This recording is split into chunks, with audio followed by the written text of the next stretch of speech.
Hello, everybody, and welcome back to another episode of the Subie and You podcast. I hope everybody had a great Halloween and a great weekend.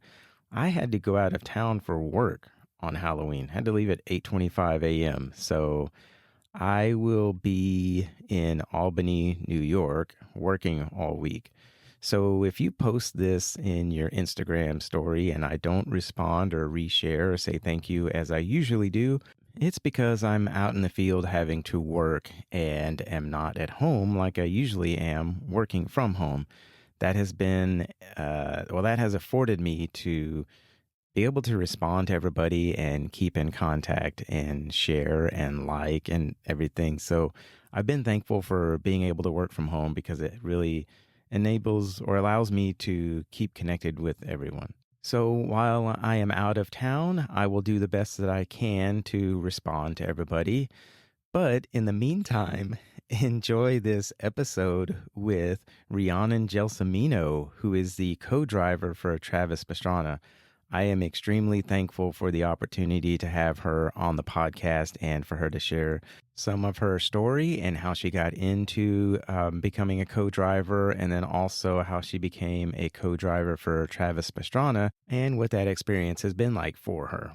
Rhianon is the 2021 ARA co-driver champion, and her husband Alex, who is Ken Block's co-driver, will be second after the Oregon Trail Rally.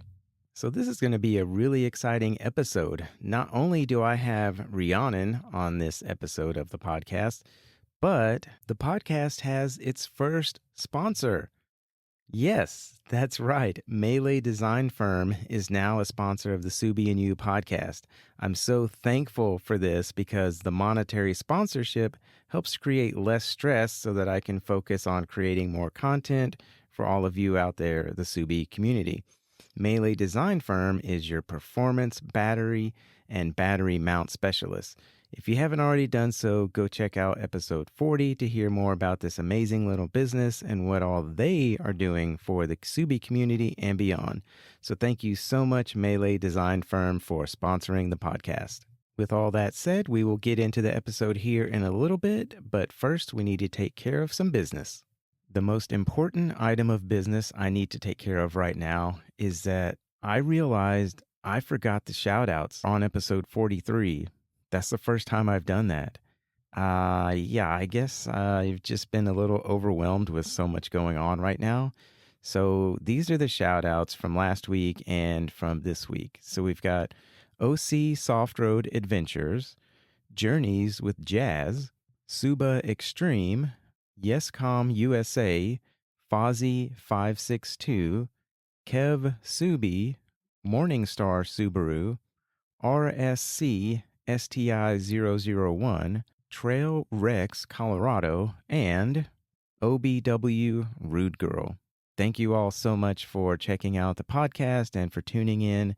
And thank you, as always, for everybody for tuning in every week and for sharing in your stories. Let's keep this thing going, because even though this is episode 44, we're really just getting started with this podcast. There's so much more to come and so much potential with what we can put out with it. So thanks again for all of your support, everybody. At some point while you're on the internet browsing around, don't forget to go check out the Orbis Overlanding website for 10% off of everything in his online store, including the new KMC wheels, Black Rhino wheels, and others. Use the code Subie and You, all spelled out, for that 10% discount, and check out everything that he has to offer. If you would like to help support the podcast and rep the podcast, you can go to the link tree in my bio and check out the podcast decals link and pick up a decal for yourself to put on your car and show some podcast love and display it for everybody to see so we can bring more people to listening to this, because that just means that they will hear everybody's stories that have been on the podcast and for all of those to come. So go check that out and help rep and support the podcast. All right, I have another Apple podcast review to read here. It goes, I am such a noob with my vehicle, but I love my Crosstrek. That sounds about like me. Hearing about others' builds and mechanical backgrounds or lack of helps me feel like I'm not alone. Great podcast to hear from our community nationwide. Great job and keep it up. That was from Ranger the Roo. Thank you so much for the review. And if you listen on Apple Podcasts and you haven't done so, please go over there and rate it and write a review. That really helps the podcast get seen by more people and move up in the rankings. All right, we're about to get started with this episode, but before we do, don't forget to tune in to the news on Wednesday. There will be some good information about the Oregon Trail Rally that Rhianon and Travis will be racing in. There will also be other bits of news, so be sure to check that out. Now let's go ahead and get into this episode and hear the story with Rhianon. I am the understudy, they call me Instant Day. Hey! When you fail, I come in and I take it all away. Hey! Yeah, I guess we can go ahead and get started. I want to say thank you for taking the time to be on the Subie and You podcast. It's thankful that for this opportunity and to get you on for all the guests to hear about what's going on with you. Yeah, thanks for the opportunity to come on your show. I'm really looking forward to, chatting about rally and Subarus. Yeah, it's a great topic, especially right now with Oregon Trail Rally coming up. Yeah, next week, Oregon Trail Rally, last round of this year's national championship. So Travis and I'll be flat out going for it. So can't wait. Yeah, but y'all have already gotten the win pretty much, right? Yeah, we won the championship when we did Ojibwe this year. So, yeah, we've already secured the championship. So that means that this last round, Travis and I are first and Ken Block and my husband Alex are second. So it'll be an all-out attack with the two Subarus and also our teammate Brandon Semenek as well. The three of us will be going for it and see who can win. Yeah, that'll be fun. So how do you, especially with you and your husband being co-drivers, like if one wins over the other, do you end up like hearing about it over dinner? Luckily, when we met, we were both professional co-drivers already. So we were doing the World Championship and we met, overseas, traveling around, competing, and we both knew what we do. And that's, co-driving is our job. Yeah. So even when we started dating and we got married and everything, there was always a very clear line of, this is my job, that's your job, and we keep it very professional. Yeah. So I guess you just congratulate each other, huh? Yeah, exactly. But I mean, we share the office, so we can't be too grumpy at each other when we're sitting across from each other. Yeah, that's good. Well, I guess go ahead and officially introduce yourself and let us know actually where you're from and then where you are currently living, because you're in the U.S., but you're not from the U.S. No, so I'm Rhianon Gelsomino. I'm Travis Pastrana's co-driver for Subaru. Travis and I started working together last year. I'm originally from Australia, a little country town called Wedderburn in Victoria. I started co-driving in 2005. I became a professional in 2010. And I ended up moving to America in 2012 because I met my husband, Alex, who's also a professional co-driver. And we got married, and I've been living in America since 2012, pursuing my career and dream of, co-driving all over the world. So, yeah, started in Australia. In America, I'm a citizen of both countries, so a dual citizen. So it's pretty cool. I get to have my family in Australia, and then obviously my incredible life here in Boise, Idaho, out in the mountains. So, yeah, it's definitely a good life. Yeah, and you're going to be able to go see your family pretty soon, right? Yeah, so obviously with COVID, Australia's been one of the most locked down countries in the world. So I've even got a new niece that I haven't met that's running around and doesn't know Auntie Rhianon yet. So it's going to be pretty cool. I get to go home in December and see them for the first time in 2 years. And my family is the reason I got into rallying. I'm from a motorsport crazy family. So for me to win the championship and them not to be able to come over here and watch any races, it's been, all of those things have been tough, apart from the fact that we're missing each other as well. So to get home and get to celebrate with them and get to see all of them is going to be awesome. Yeah, that'll be really nice. You get a lot of catching up to do when you get back there. Lots of catching up to do and cuddles and all those sort of things. Yeah. So when you, I guess, coming from a racing family, there was all kinds of support with you wanting to do that then, huh?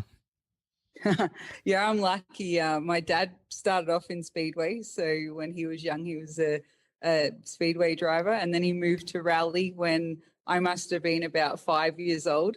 So I had a rally driver dad growing up. So I went in rally cars from a very young age. And then I'm the oldest of four children. So I have two brothers and a sister. And my two brothers, once they got old enough, they started go-karting. And there's another thing we do in Australia called autocross, which is like a 2 kilometer gravel stage, and you get to race on that. Nice. And then rallying. So, I've got dad and two brothers that are all rally drivers. And I loved motorsport as well, so I did some karting and autocross and that too. But then dad and my brothers finally convinced me that I was perfect size for a co-driver, and I was competitive, and I was all these things, so I should learn to be their co-driver. Yeah. So I've been very lucky. I've always been supported and pushed along the way. Yeah, that's good. So, but I guess growing up in it, you kind of just automatically had an interest in it. Uh, it's interesting because a lot of people say, why did you not start till you're 24, for example, as in rally co-driving? I did some karting and autocross before then, but I didn't actually do rally co-driving. And for me, I was actually a PE teacher. I really enjoyed my career. I won the Teacher of the Year for my state in Victoria in 2005. So teaching Nice. was something I was really good at. So it wasn't like I was thinking of, something else. And I did a sport in Australia called netball, which is really popular. I played a lot of tennis and basketball. So I had my sports I was doing and I loved. And, I was doing my autocross and things like that as well, which I had a Subaru for that. So that was pretty cool. But, when my dad and brothers come up with this idea, it definitely wasn't something that I had grown up thinking I'm going to be a rally co-driver. It Yeah. was more of an idea that come from the boys in the family. Yeah, like that like you said, that you're perfect for it. You're the perfect size for it. Yeah. Yeah, I mean, lightweight is always a bonus when you're a co-driver. So if Yeah. anyone follows my Instagram, you'll see I posted a picture of Travis standing beside me with his hand on my head, and Yeah. I'm only 5'3". I'm not very big, so it's nice and lightweight in the car. That's for sure. Yeah. When you were teaching and you said that you didn't imagine being a professional co-driver, when you started co-driving, and it started to become a passion in kind of your life, was there any like concern about leaving this secure job and chasing this passion, or were you like just determined that now I love this and I'm going to do it? No, that's a really good point you make, because it was a huge sacrifice. And when I chose to take this on, I don't have children. And I gave up a really well-paying teaching job, because teachers in Australia are paid well for what you do. So it was a risk I was taking, because, you get in Australia, it's usually 11 to 12 weeks of holidays a year, and it's all paid. And Yeah. you go back to school and you teach the kids. And I was teaching sport, which I love. So it was one of those things that, in 2010, when I decided that I was going to take, I call it a risk, to give up my teaching and go chase this career as a co-driver, was something that, a lot of people say to Alex and I, oh, you're so lucky. And I say, we're not lucky. We worked really hard for it, and we took that risk and we made the sacrifices, which, a lot of people would say, I can't give up my, $70,000, $80,000 job to go and, possibly try and earn some money co-driving and make that my career. So it was definitely something that I had to think long and hard about and decide whether I was actually good enough to make a career out of it. Yeah, well, it seems that you are pretty good at it. You did work hard and you made those sacrifices, and now, look where you're at. So it's been a really good journey for you. Yeah, and like for me, it's quite interesting, because I'm a fully qualified hairdresser. I'm a fully qualified teacher. But what do I go off and do? I become a professional co-driver. So I think poor mum and dad were like, when is she actually going to decide what she's going to do with her life? So it's been one of those things that, I've just had to chase what I felt was my dream and my main passion in life. And even though I really enjoyed teaching, I have a training business now called Oz Rally Pro, and we train rally drivers and co-drivers. So I've still got to do my, teaching, but now I teach rally versus teaching PE. Yeah, well, that's good. I mean, you've meshed the two professions together and made more of a career out of it, and it's something having that teaching background, and then now doing courses for teaching rally drivers. It's kind of like the perfect combination of what you're passionate about. Something that you're already doing that you really loved, and then something that you kind of grew into that you came to love, and then now you get to do both. Not everybody gets to do that. Exactly. I'm very lucky. And when I suggested the idea to Alex in 2013, he wasn't too sure about it because, he was a professional co-driver, but he wasn't a teacher. So, I said to him, I'm really missing teaching, and I really want to somehow make teaching still part of my life. So Oz Rally Pro is a great opportunity for us to teach co-drivers and drivers and still have that passion for that part of my life as well. So like you say, it's been a good mesh between the two. Yeah. You mentioned earlier your dad started off rally in a Subaru. Did you have Subarus growing up in your family? Oh, so I actually started I had a Subaru for some of my autocross years.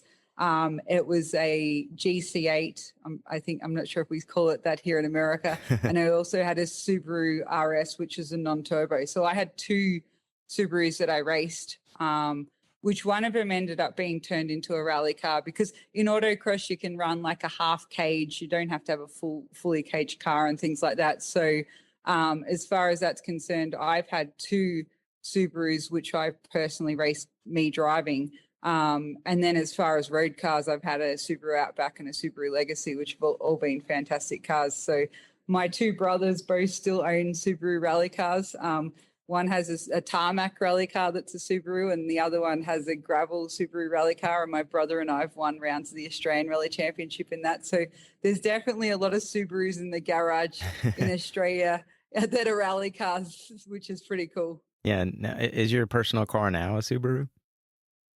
We actually live on 40 acres, so we have a truck because we only have one vehicle, and that truck is really good for just doing jobs around our property. So because we only have one vehicle, that's what works for us right now. But we had a Subaru Outback prior to that, which was fantastic. It was great for what we did. But now where we live up here, I sort of need to do a few jobs that I need a truck for. Yeah, definitely. Trucks make sense depending on what it is that you're doing and where you live. So that's definitely good.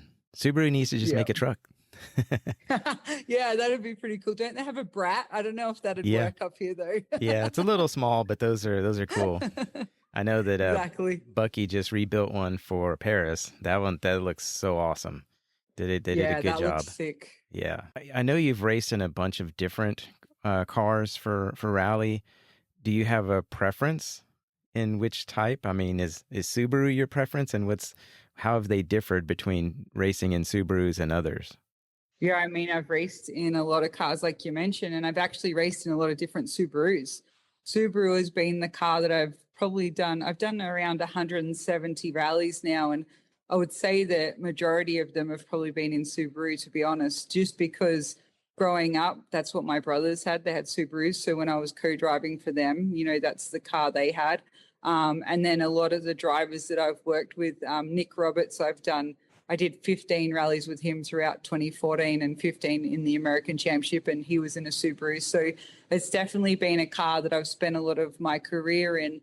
And now to be in the car that I'm in now, that Vermont sports car I've obviously built and Travis Pastrana and I drive, it's just an insanely fast, incredible car. Yeah. So when people ask me, like, what's the best car I've been in? Well, the current Subaru we're in is impressive. Like with the new Aero and the engine upgrades that we've done this year, it's just been incredible. And the speed we're traveling, when you see the average speeds that we're doing in some of the stages, it's amazing. So, we're beating R5s by a lot of time. So it'd be interesting to compare them to the current WRC cars and see where we're at, because the speeds we're going at, I'm sure that these current Subarus that we have in America in the championship here are very fast compared to the world cars. Yeah. So what is the average speed that y'all are going in those? Oh my goodness. Well, we're technically not meant to be going over certain average speeds, but now, I mean, our top speed in a lot of the stages is over 120, Wow. So and when you're at Snowdrift and you come, which is a snow valley which turns to ice, and sometimes there's snowbanks and sometimes there's not, and when you come over a jump crest and you leave the ground, and when we land we're on ice and we're doing 120, and Travis is trying to stop to get round a square left that's coming, and there's trees on the exit, and you're just praying that our non-studded tires, because we can't use studs in America, are going to actually get enough grip that we don't go into those trees. 120, it seems very fast at the time. Yeah, that's crazy. How do you mentally prepare for these races, knowing that you're going to be going at these speeds and coming into conditions like this? Yeah, I mean, for Travis and I, we do a lot of homework, as we call it. So just if the listeners don't know that much about how rally works, when we turn up, so Oregon next week, for example, Travis and I will arrive Tuesday. On Wednesday, we'll go out to some of the stages and we'll do what's called reconnaissance, and we'll drive those stages twice. When we drive those stages just in a normal WRX car, like normal road car, it's not like we're in a rally car. We're just doing normal road speeds. Okay. The speeds in the recce stages, the limit is actually 30 miles per hour. So Travis will be driving 30 miles per hour, and the first pass, he'll be telling me what to write down. So he'll say left 3, 50, right 4, 70. And what the left 3 means is that's his angle degree of the corner. So Travis uses a 1 to 6 system, Okay. 6 meaning go flat out, maximum attack, and 1 meaning a hairpin corner. So he needs to brake, slow down, do that. And then obviously left and right to say the directions. And then in between, we have the distance between the corners. So the 40, 50, whatever, that would be the distance from one corner to the next corner. So the first pass, he gets down the general information, the basics, corners, crests, distances. Second pass, I'm going to call back everything that he's told me on the first pass, and at the right timing in the reconnaissance. And he's going to say, add a don't there, which means don't cut, add an in there, which means stay in, or add a caution brake here. We're going so fast, we need to slow down. So the second pass is him, checking that he's happy with everything. And then what we do is on the second pass, we also record it with a GoPro. Okay. So when we get back to the hotel that night, we then watch that at double speed, and I call it to the laptop at double speed, and it's very similar to rally car speed. And Travis then listens, he checks the notes, he checks he's happy with it. So there is a lot of mental preparation, but because we do all of this work before we actually get in the stages, before we're doing 120 miles per hour, it means you're not going in and you're not thinking, oh my gosh, I'm going to be doing 120 here. You're just thinking about delivering the notes on time. Hopefully you've made sure that the notes are accurate, they're precise, they allow for speed when they need speed, they allow you to slow down when you need to slow down. So the notes are obviously the most important for us in the stage, because at the end of the day, the pace notes I call Travis allow him to drive accordingly to what he needs to do in the stage, and hopefully keep us from crashing and things like that. So the preparation in that part of our sport is one of the most important things. Yeah, and since you are going to be the first one out on the course, when you actually get out there to race, then the course should still be in pretty much the same condition as when you did the recce. Because if you were going after some other ones that had already gone on the course, then it could change. Yeah, so how it works in rally in America, the people that are seated above a speed factor, we call it, go into a draw. So for this rally, there's 3 cars that are above the 95 speed factor, and that's us, Ken Block, and Brandon Semenek. Okay. So what happens before the rally, after recce, after reconnaissance, they'll do a draw, and those top 3 cars are then seated where they are. So Ken might be first on the road, Travis and I might be second, Brandon might be third. So they do it that way, so it's not just hey, you're winning the championship, you're first on the road. It's more, Okay. okay, we do this draw and you're starting here on the road. So at the Ojibwe rally, for example, we come around a corner and I've never seen such a big rock in the middle of the road. And Oh Ken and no. Alex had pulled out this huge rock, and Travis and I, like, we had nowhere to go. We ran over it and it was like only in the second stage or something. So we were worried our rally was over, you know what I Yeah. mean? And luckily Travis, I guess you'd say, straddled the rock. So it was in the middle of the Subaru. And we checked it at the end of the stage and we didn't get a puncture or anything. So we got lucky because, you know, what you mentioned before, you know, we do reconnaissance, and the things that can change is it might rain, you know, so all of a Yeah. sudden we get slippery conditions, or you may not be first on the road because, you know, Brandon and Ken drew before you. So all of a sudden Ken's first, Brandon second, we're third. So you've got those two drivers pulling out rocks, you know, cutting in places. So yes, it's a good thing because the road's more swept because they're sweeping a line for us to follow and have more grip. Yeah. But then you can have rocks and things as well. Yeah. So how do you best compensate for things like that when you come around a corner and there's something going on? You just, like you said, run it over, or have there been times when you've been able to do something a little bit different when you're seeing something coming up? In all honesty, the driver just has to assess the situation. In rally, there's, you know, we can prepare the best we can with our videos and our notes and all those sort of things. But if you're second, third, fourth, you know, think of the 70th person on the road. Oh gosh. You don't know what those cars may have done. But at some of the rallies, like Ojibwe, the 70th car has big ruts, you know what I mean? And if they don't stay in the ruts, they're going to get themselves maybe wide and crash into a tree, and they just need to stay in the ruts. So it's just one of those things that the drivers, you know, rally, I think, is one of the hardest sports in the world because, you know, you get there and all of a sudden things have changed, you know what I mean? So it's one of Yeah. those things that you just need to, you know, assess the situation and make a split second decision, you know. So Travis made a split second decision of, if I hit it with my right tire, we're going to get a puncture. If I hit it with my left tire, we're going to get a puncture. We have a good sump guard, you know, under the car to protect the underneath of the car. The best option we have right now is to straddle the rock in the middle of the car and just Yeah. pray that nothing breaks. Yeah. Yeah. That's good. So what has your experience been like co-driving for Travis compared to other drivers? I mean, the driver I've worked with the most in my career is my youngest brother, Brendan.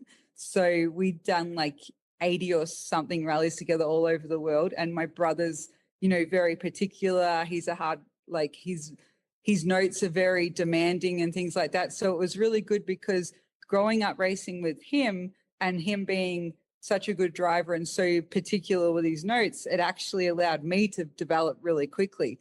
So Yeah. when I got in with Travis, you know, I'd gone really fast with my brother in cars as well and other drivers. But when I go in Travis, the great thing was that I'd worked with my brother for so long that, you know, there was a lot of things that I learned from him throughout the time too, that, you know, in traveling the world and racing, that I could bring to the table to Travis as well. So it's been a really cool experience as far as I've actually done, I think, double the rallies Travis has. And it seems crazy because Travis is this big name and really well known all over the world. Yeah. And I was, you know, competing and rallying all over the world and doing what I was doing. But it doesn't mean that people necessarily know who I am when I get in that car. And it's sort of like, oh, who's this girl in the car with Travis? You know, not realizing that I've done so many rallies and I could bring new ideas to the table from things I'd learned from my racing. So Travis has taught me things. I've taught him things. We've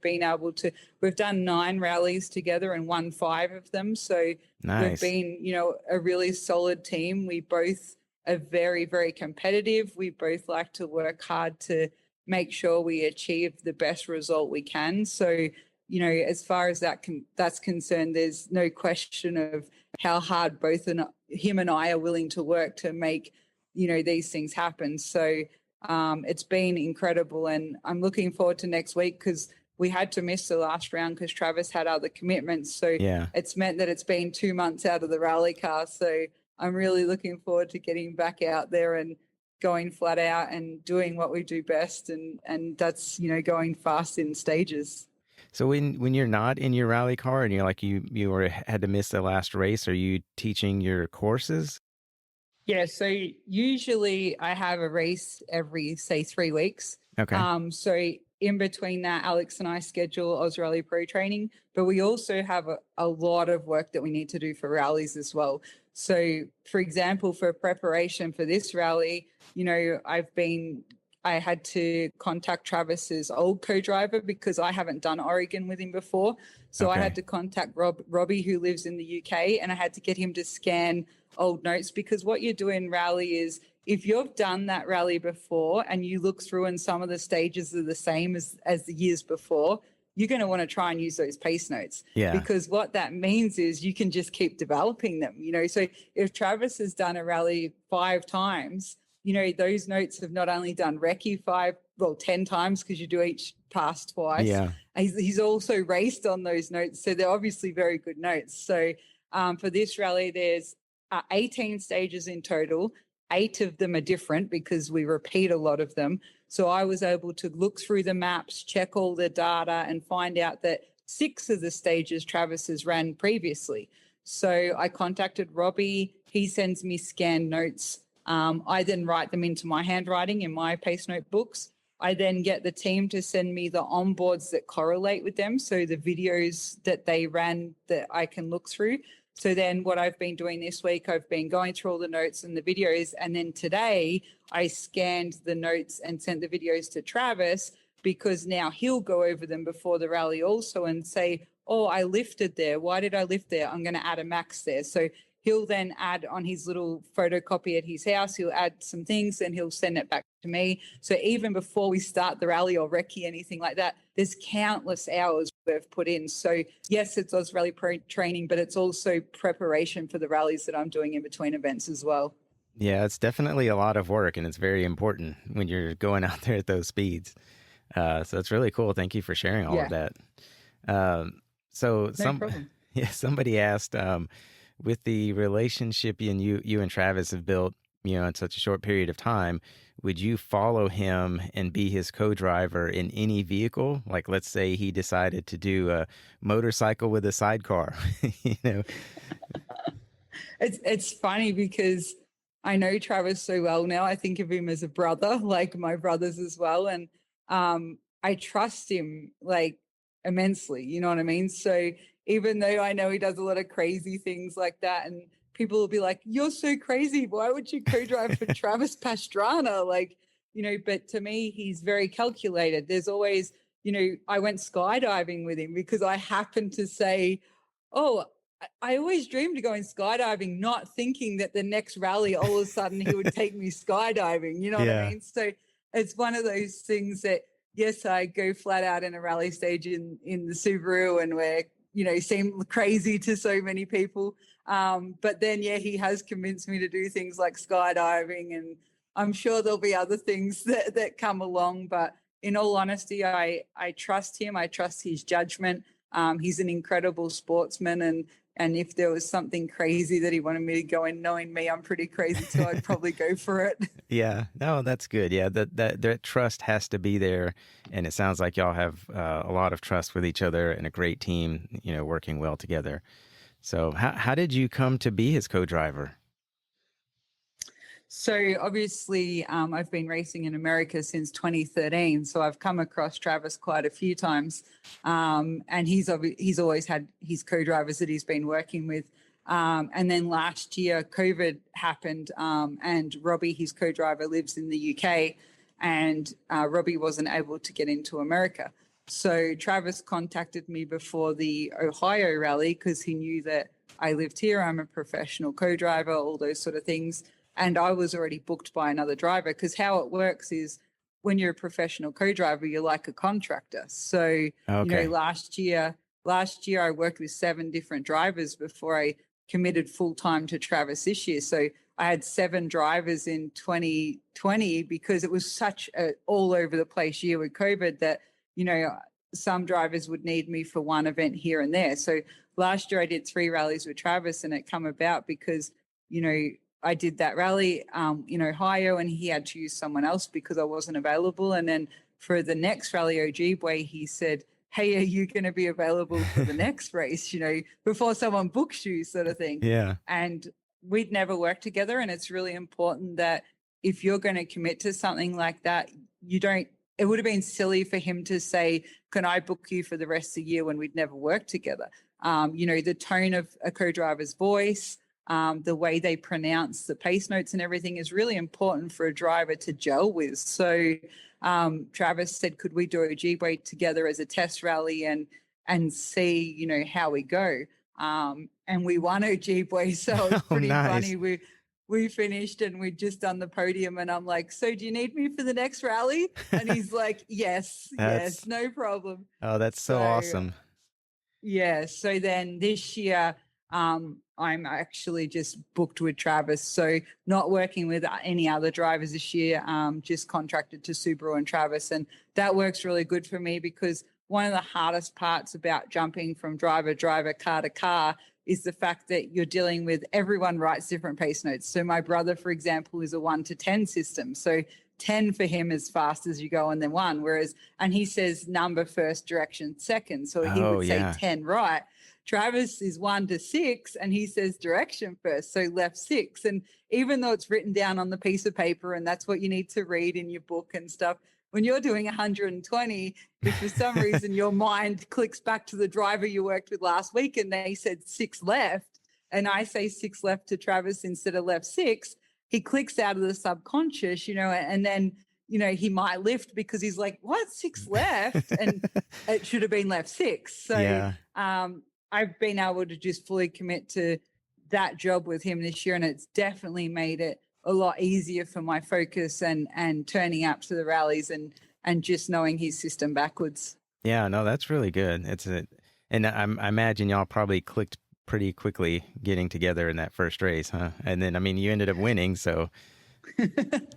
Yeah, like I said, it feels like he's my brother. So socially, we're both, I guess, we enjoy to talk and we enjoy, discussing different things in the car on the transit sections and things like that. So it's not like we were two people that didn't get along well. So, there's so many things that come into it. And like I said before, not only the voice and the tone and all those things, you want to click as well, as far as, that you fully trust each other and feel good about this partnership that you're putting yourself in, because obviously the trust is one of the biggest parts of our sport.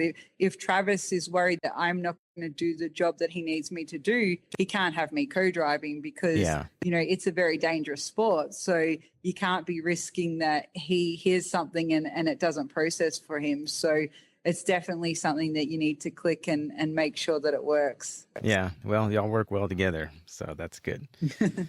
How many races? I think you mentioned it earlier, but how many races have you competed in?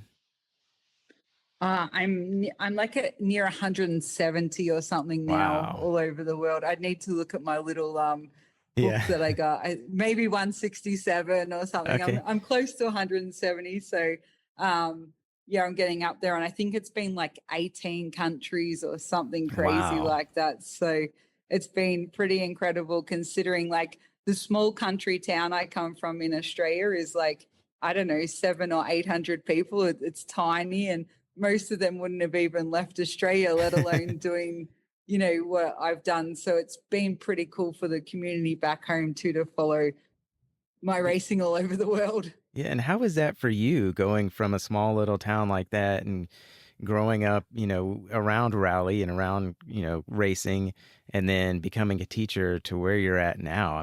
There's got to be no way you would have imagined that you'd be where you're at now.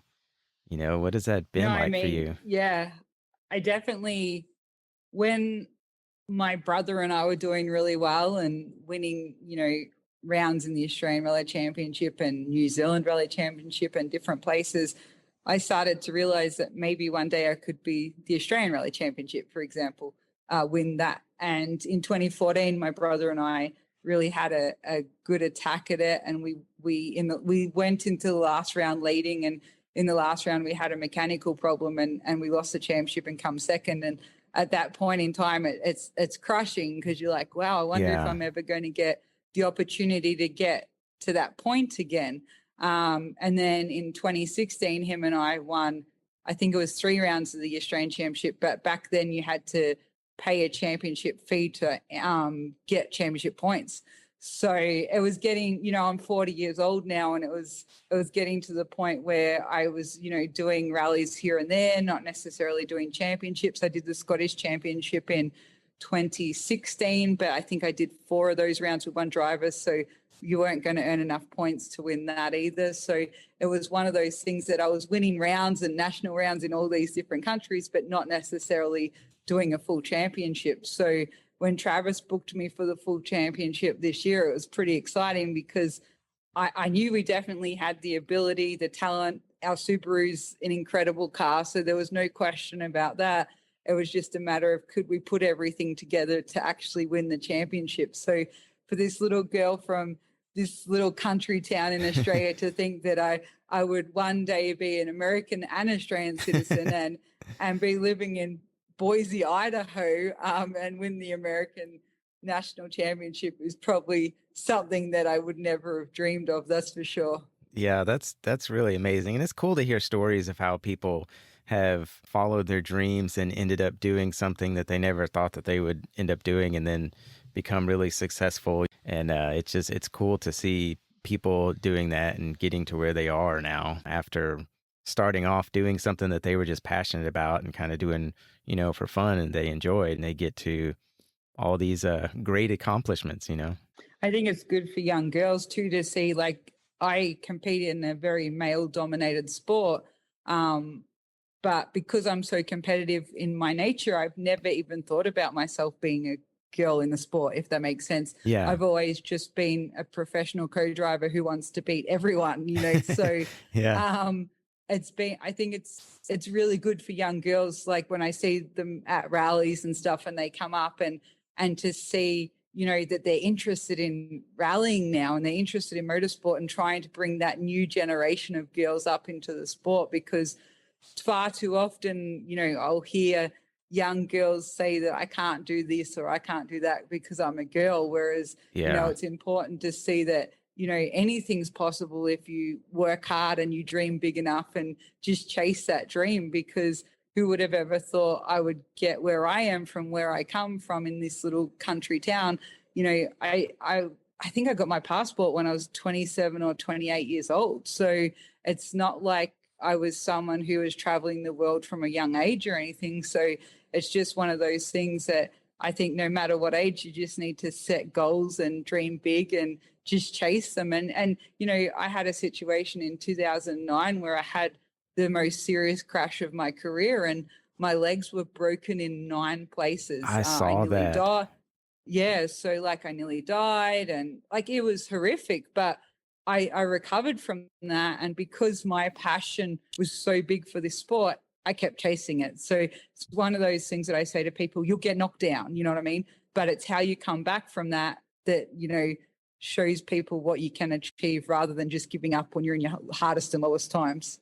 Yeah. So with that accident having happened and it being so bad, is that anything that you worry about now, or do you just get out there and do your job? No, in all honesty, when I mentioned before, one of the sacrifices I made was not having children.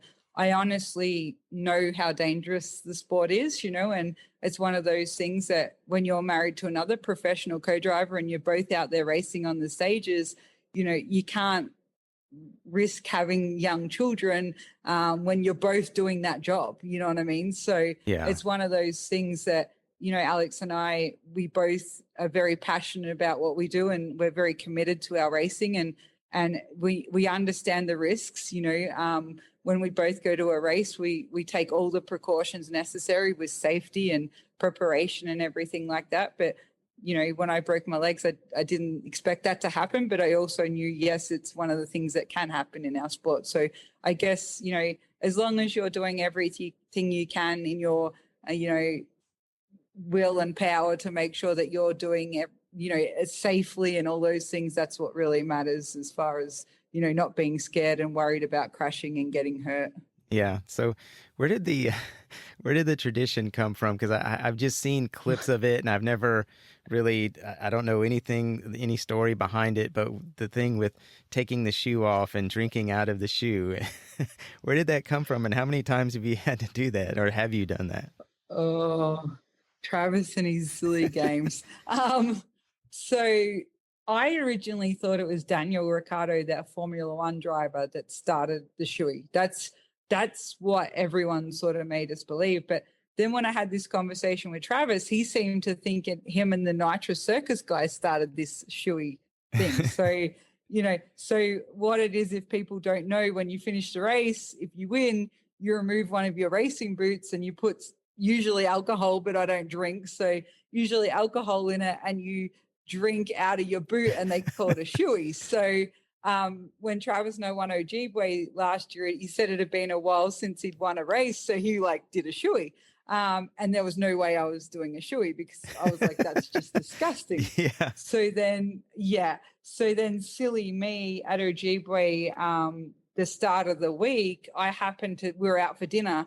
And at that point, our teammate Brandon Semenek was doing the rally. Barry McKenna was doing the rally. Ken Block was doing the rally. And for us to win the championship at Ojibwe was quite nearly near impossible. So I happened to say that, well, if we win the championship this week, I'll do a shoey. Well, little did I know that Brandon was going to have an accident in testing and couldn't do the event. Barry pulled out of the event. So it was down to Ken and Travis. Yeah. And if we win, I think we just had to come second either. Well, we end up winning the rally, and Travis is like, Rhi, you have to do the shoey with me. And I was like, oh dear. So just be mindful, people. If you're ever around Travis, just watch what you say, because he won't forget. Yeah. Yeah. So you did it, huh? I did it. Yeah. But I think that lots of people on social media think this is something I'm going to do all the time. And I'm very no, this is something that I only do when I win a championship. Yeah. So one of my patrons wanted to know, what did your shoey taste like? So I think Travis maybe drank champagne or beer out of his, but because I don't drink, we jokingly said, has anyone got milk? But obviously no one just has milk, thank goodness. So someone just handed us a bottle of water, and I just had water, and it was disgusting. And I hope I never have to do it again. But then I hope I do have to, because that means I win another championship. True. So True. I think I could do it a 12-monthly thing. I'd be okay with Yeah. that. Maybe put some kind of liner in your shoe or something. Exactly. Then I don't have the dirt and the sweat. Yeah. Or maybe have something like Coca-Cola or something that might kill some of the germs and bacteria rather than water. Yeah, I mean, look what happens when you pour it over a battery terminal, So it might help you out there. I need to be more prepared. Yeah. So what advice would you give to someone who is, you were working a full-time job and doing this on the side, but somebody that's working full-time and they have a passion and they want to turn that passion into something that they can make a living? I mean, what kind of advice would you give to somebody who's in that situation? I always say to people, one of the best things you can do if you want to try something is always try and do training with someone that's in that position and can teach you the skills. So, a lot of people come and train with us with Australia Pro, but whatever job it is, you know what I mean? I think that you need to go try it out. You need to build your skills in that area, and see if you enjoy it and love it, like I obviously did with rally. When I first started out and I was PE teacher and hairdressing, I got training by some really top level co-drivers in Australia. That meant that when I got into it, I was doing things really well straight away, even as a novice co-driver. So I think in any career that you're in, if you're in a career and you don't like it and you need a change, and it's going to take sacrifices and risk and those things, it's one of those things that you need to weigh up, what position you're in. And then if you really want to go for it, you need to do the training and just prepare yourself best, and then take a leap of faith and see how you go, I guess. Yeah, no, that's really good advice. And I think that's a good point on getting training. And because if it's something that you can do on the side and learn how to do it well on the side, and if you can see that there is a potential career possibility out of it, then you weigh everything and then go for it. Yeah, exactly. And I always say to people, if this is your dream and passion, a lot of people will be, it doesn't matter what profession they're chasing, and they'll be like, oh, it's going to be $1,000 or it's going to be this or that. And I'm like, well, is it really your passion? Is that what you really want to do? I Yeah. said, well, you need to, sacrifice other things and put that money into what you're going to try and achieve, because that's, one of your biggest ways forward, really, isn't it? Yeah. So if you could compete, I know you did some other sports before, but if there were any other sport that you could compete in, what other sport would you want to compete in if you could? As far as other sports, I love lots of other sports. Could I be a professional in them? No. So tennis is definitely a big passion for me. I went to the US Open this year. Oh, nice. And basketball. I love basketball. I've been to some Utah Jazz games because obviously Idaho's near Utah. So yeah, I love sport in general. I can go and be a spectator at virtually any sport in the world. And but I'm definitely couldn't be a professional at any other sport rather than rallies. So I picked the right sport. Let's just say that. Well, that's good. That's good. Would you say that, like, I guess your position as a professional co-driver now and everything awards you certain, I guess, you just have like maybe the ability to do things that you wouldn't be able to otherwise? I mean, I think that's more of a link with Travis, if that makes sense. Yeah. So he might, when I went skydiving, I got VIP treatment because we went with probably the world's best Red Bull skydiver. So nice. Luke had his own plane, his own airstrip, and I went up with him and jumped with him and skydived with him, and that VIP treatment I definitely couldn't get if I wasn't working with someone like Travis. So it's one of those things that, yeah, there's some perks that come along with it sometimes, even working with Subaru and things like that. But yeah, I mean, I'm just your normal everyday girl that lives in the hills in Idaho, and I don't think of myself as any different to anyone else. And I'm just a girl that chased her dreams, and she's still chasing them every day. So yeah, I don't think of me being special in any way. Yeah, it's really cool to see that, where you've come and that you're doing this sport and you're doing it with Travis, and, that y'all are winning. So more shoeies. Yeah, the winning's the best part. Yeah. So I had some questions from some of my patrons, and this guy, Jay, he goes by Audiophile. He said, how do you remain calm and ensure that you're able to keep your driver calm when you're on stage with the world going by at 100 plus miles per hour? Yeah, I definitely think the rehearsal I talked to you before, where we record the stage and then do it at double speed on our laptop, and I call it to Travis and he checks, the notes and stuff. That practice that I get to do before, that means that I practice how the pace notes are positioned, how I need to announce and use my tone to deliver them to Travis and everything like that. So I think that practice means when I get in the car and I've marked up my notes, so my notes have underlining, they have highlighting, all of those sort of things. I think that then when you are doing 100 miles per hour in the car and the trees are going by you and you're having moments and things like that, you keep that calmness and composure because you've done the best preparation you possibly could. So when you're doing 100 miles per hour down the stage and, you got the trees flashing by and you're having moments or whatever, by doing the video preparation where I've practiced calling the notes to Travis and Travis has made sure that he's happy with the system and everything like that, it means that in the car, you're making sure that everything is perfect in the way that you want to deliver the notes, so that, if Travis is going too fast into a corner and I notice that I may repeat the left three, for example, or we've just been flat out down a straight and all of a sudden we have a left two. So I'll make sure he's listening to me and things like that. So that's obviously something that's really important. Yeah. He wanted to know too, can you talk to us about what takes place between you and Travis during the recce? Other than taking the notes, do y'all goof off and stuff, or y'all have a lot of fun? Oh, in all honesty, we just recce's a really long day, so you just want to get it finished. Yeah. So sometimes we're leaving at 4 a.m. And we're not getting back to our hotel till 8 p.m., you know, because Wow. it's a huge day. So I'm very calculated in my recce plan. I work out what time we leave the hotel, how long it's going to take us to get to the stages, how long the stages will take. Everything is calculated precisely down to the minute. So then throughout the day, Travis will be like, Rhi, how far in front of your recce plan are we? Oh, we're 15 minutes in front. Cool, let's stop and have a little 15-minute break. So recce for us is the most important part of the rally, because if we don't get good notes and we don't do a good job of that, we won't do a good job in the rally. Yeah. So unfortunately, we don't have much time for goofing around. It's all business. Yeah.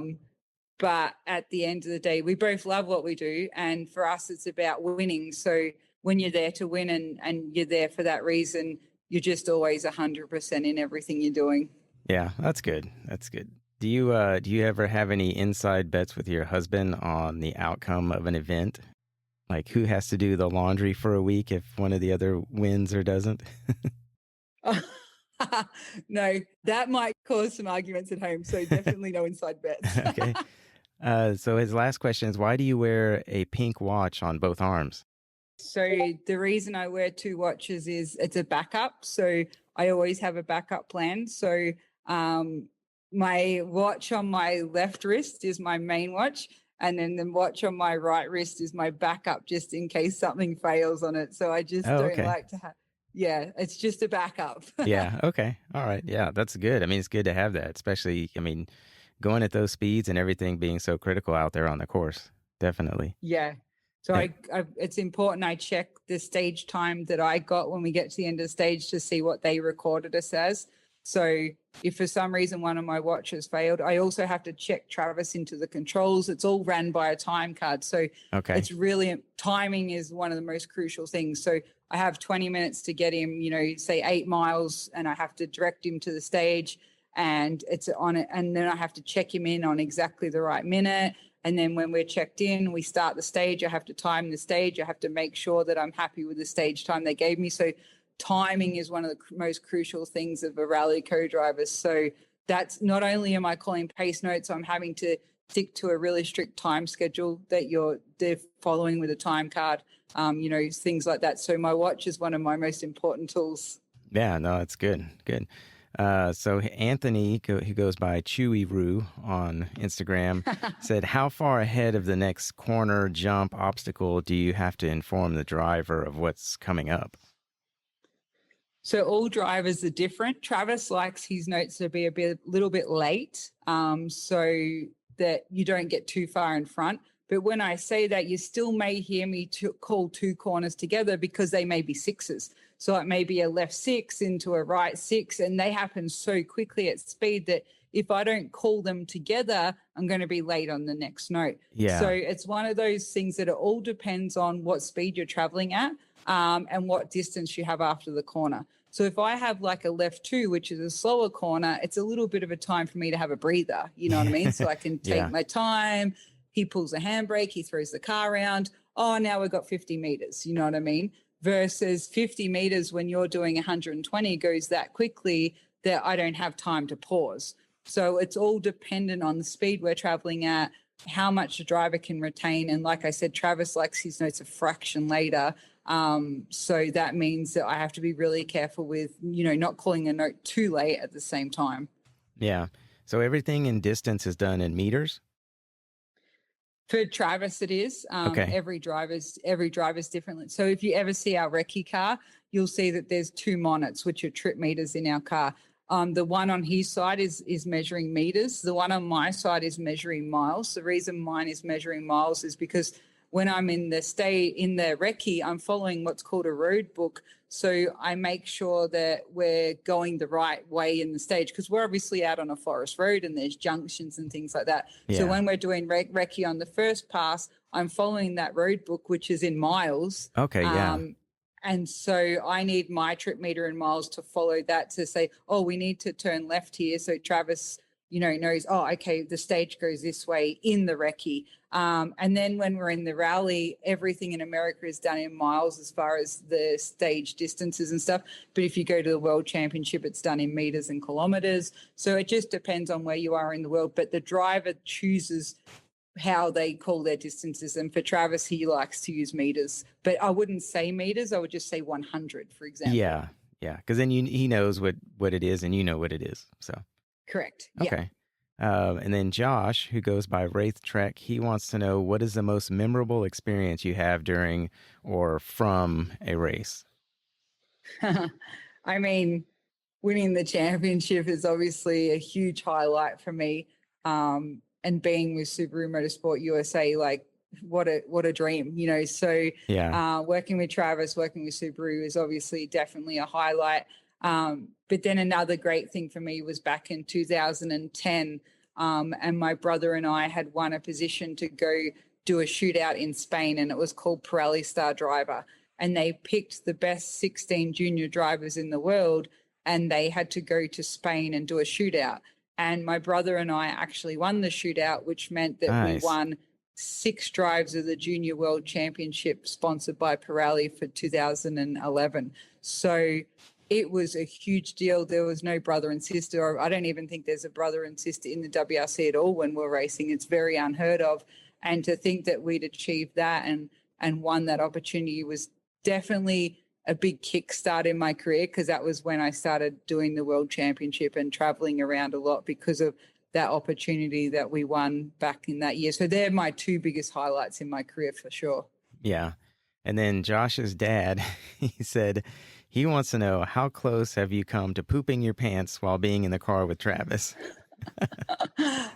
I don't think I get scared, if that makes sense. Like, I never feel fear in the car. Yeah. Sometimes we've come close to trees and I might be saying the F word, which I'm sorry about that.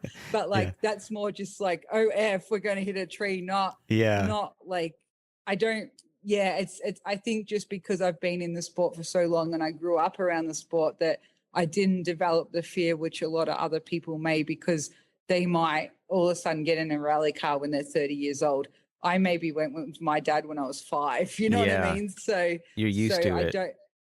I don't think I developed that fear, which other people probably would have. Yeah, no, that makes a lot of sense. How important is physical fitness to being a co-driver? Yeah, so I have a little gym here that I have set up, and cardio is one of the most important things for us, because you need to be light in the car, you need to be fit, you need to keep your concentration levels for, sometimes a 15-mile stage. So I need to make sure that even if my heart rate is elevated for that time, I'm not losing concentration and focus. So cardio is one of the most important things. And then a lot of core and stability work. So, your neck goes through a lot when you've got, some people would have seen some of the jumps that my neck's Yes. like, going through hell, I guess you'd say. So core stability is also really important. And for a co-driver, you want to be lightweight. So you don't really want to do a lot of heavy weights and things like that. It's more low weights and lots of reps that you focus on. So definitely fitness is one of the main parts of my job, I guess I'd say. Yeah. Now, are you not able to be a driver because of your height and your size? Or do you just choose to be a co-driver? I'm just curious. No, I definitely could be a driver. Ken Block's wife is shorter than me and she does rally driving. Okay. Anyone can be, it doesn't matter what height you are, you can be a rally driver. But for me, it's just more that my talent and skills are in co-driving, and that's what I'm passionate about and love. And there's no way in my mind that if I had been a driver, I would be the American national champion. So I definitely think I picked the right role to choose in the rally car. Yeah, no, that's good. That's good. Do you see yourself co-driving for your brother again at some point? Yeah, I definitely love racing with my brother. I hope in my mind that we get to do, 100 rallies together, because we're somewhere around that 82 range or something like that. Usually every year we do a handful of rallies together, but because of COVID, I haven't been able to travel to Australia and he hasn't been able to leave Australia. So It's been a bit hard for him for his rallying, because he's like Australia's most talented rally driver there is, but he hasn't had the opportunities because there hasn't been rallies. They've been cancelled and things like that. So he's been working with another female co-driver in Australia that I actually trained a couple of years ago for any like little rallies that he's been doing. But yeah, I definitely see in the future that hopefully we'll still get to do some races together and enjoy that brother-sister relationship that we have in the car. Yeah, that'd be good. Yeah, and when you get a chance to get over there and see him again, I'm sure that's going to be really nice, a really nice reunion. Yeah, it's actually his little girl that I've never met, and Oh, okay. we're really close, obviously, because of the bond we built with all of our racing. So it's pretty exciting. It's his first child, so it's pretty exciting for me. I've got another 5 nieces and nephews from my other brothers and sisters, but Wow. I haven't met little Darla yet. So a few of my nieces and nephews are taller than me. They're already telling me that. So it's going to be interesting when I see them all for the first time in 2 years. Yeah, that would be fun. Well, Yeah. I didn't have any other questions I can think of right now. Is there anything else that you would want to let us know that maybe I didn't ask? No, I just think that the biggest thing is that, obviously you have a lot of people that listen to your program that are Subaru lovers, and Subaru is definitely something that's big in the sport of rally. So I think that if there is people who are interested in the sport and they're not really sure much about it and they want to get involved in it, one of the first things they can do is go and volunteer at an event, and get around the cars and the people, because they're always looking for volunteers. And then if you find that you enjoy it and you see that, hey, this could be something cool to do, most people may not have the budget to get a car themselves. So, possibly look into co-driving. So, if Okay. you do want to do co-driving, like Alex and I obviously have our business, Oz Rally Pro, and we train people, and we base that out of Dirtfish in Seattle now because it's easy for people to go to Seattle and train with us there. So, they just need to contact us on our Facebook page through Oz Rally Pro and find out that way. And then, maybe you get into the sport as a co-driver and do it a couple of years and save up and take a Subaru out and build it up and become a driver. So, I'm passionate about the sport. I want to see more people doing it. And if people have Subarus, obviously Subaru has a real culture in the rally business. So it's definitely something that I hope people are interested in and they get involved. Do you also foresee opening up any other locations to train co-drivers? I mean, we've trained people in New Zealand and Australia and America. So people used to come to our house here in Idaho. We've got incredible roads around here that we use for our recce training and pace note training. But what we were finding was that, Idaho's a smaller base, so it's more expensive for people with flights and things like that. So Dirtfish had always wanted to link with us and try and do something with us because, that there was, that lacking in America, the knowledge of pace notes and things like that. So when Dirtfish approached us about, training from their facility, it was something we took on. So, the biggest problem is with us having to, if people contact us and say, hey, can we fly you here and do this training? If they don't have good enough roads for us to do the recce practice on, it defeats what we want to achieve with that part of our training. So it's one of those things that when we do the training in Australia or New Zealand or here in America, we need to make sure we've got really good roads to use and we can, train the people the way we need to. Yeah, no, that's good. That's good. I like that. Well, I want to say thank you very much for taking the time to do this and being on the Subie and You podcast. This is, you talk about chasing your dreams and following your dreams and, really being passionate about what you do. And for me, this has kind of become that. And I would have never imagined I would have, a guest like you on here this soon or at all, really. I mean, I was really just trying to do this for the Subaru community and all the enthusiasts out there. And I'm very thankful and, I appreciate everything that has come to the podcast. And it's, there's a big fan base out there that love listening to it every Monday. And now I'm starting to expand it out into breaking out the news into Wednesdays and who knows what's coming next. No, that's awesome. And hopefully we can talk again. We've got Oregon next week. If anyone wants to follow that, there's a really cool app now that we have a tracking in all of our rally cars. So it's called Rally Safe. And if you get that app, it's for free, and you can track Travis and I on the map in the stage, and you can track Ken and Alex and Brandon all in the Subarus, obviously.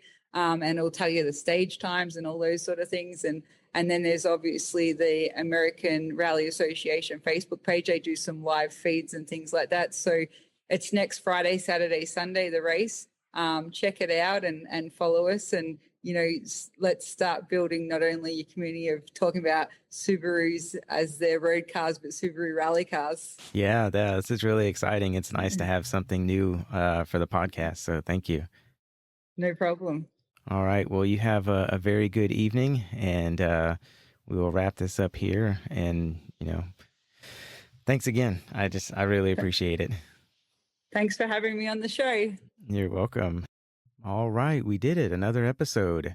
Thanks again, Rhianon, for coming on and being part of the Subie and You podcast. If you're not doing so already, you can go follow her on Instagram. Also, check out the rally driving school that her and her husband have called Oz Rally Pro and see what they've got going on there. You can also go to the website for the Oregon Trail Rally for more information. They also have an Instagram page and a Facebook page. Thanks again, everybody, for tuning in, and we will see you in a few days on the news and then next week on the next episode. Have a great week.